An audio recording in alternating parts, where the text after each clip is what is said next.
ಯಾಕೆ ನಡುದಾರಿಯಲ್ಲಿ ನಿಂತಿರುವೆ? ನನಗೆ ಬರಲು ಸ್ವಲ್ಪ ತಡವಾಯಿತಮ್ಮ. ನಡೆ, ನಾನು ನಿನಗೆ ಬಿಟ್ಟು ಬರುತ್ತೇನೆ. ಅಣ್ಣ, ನನ್ನ ಫ್ರೆಂಡ್ ಬರ್ತೀನಿ ಅಂತ ಹೇಳಿದಳು, ಅದ್ರ ಸಲುವಾಗಿ ಕಾರನ್ನು ಬಿಟ್ಟು ಬಂದೆ ಅಣ್ಣ. ಅವರು ಬಂದು ಕೂಡ ಅವ್ರ ಜೊತೆ ನಾನು ಹೋಗ್ತೀನಿ ಅಣ್ಣ. ಇಲ್ಲಿ ನಡೆದ ವಿಷಯ ನಮ್ಮ ಅಣ್ಣನಿಗೆ ಹೇಳಿದ್ರೆ ತುಂಬಾ ಕೋಪ ಮಾಡ್ಕೊಳ್ತಾನೆ. ಇಲ್ಲಿ ನಡೆದ ವಿಷಯ ನಮ್ಮ ಅಣ್ಣನಿಗೆ ಹೇಳಬಾರ್ದು. ಏಕಮ್ಮ, ಮನದಲ್ಲಿ ಏನು ವಿಚಾರ ಮಾಡುತ್ತಿರುವೆ? ಏನು ಇಲ್ಲ ಅಣ್ಣ, ನನ್ನ ಫ್ರೆಂಡ್ ಬರ್ತೀನಿ ಅಂದವಳು ಇಷ್ಟು ಲೇಟ್ ಆದ್ರೂ ಯಾಕೆ ಬರ್ಲಿಲ್ಲ ಅಂತ ದಾರಿ ಕಾಯ್ತಾ ಇದ್ದೆ. ನಡೆ, ಹಾಗಾದರೆ ನಾನು ನಿನಗೆ ಕಾಲೇಜಿಗೆ ಬಿಟ್ಟು ಬಿಡುತ್ತೇನೆ.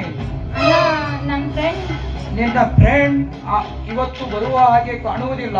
ನಾನು ನಿನ್ನನ್ನು ಬಹಳ ಲೇಟವಾಗುತ್ತದೆ. ನಡೆ, ಹಾಗಾದರೆ ನಾನು ನಿನ್ನನ್ನು ಬಿಟ್ಟು ಬಿಡುತ್ತೇನೆ. ಆಯ್ತಣ್ಣ.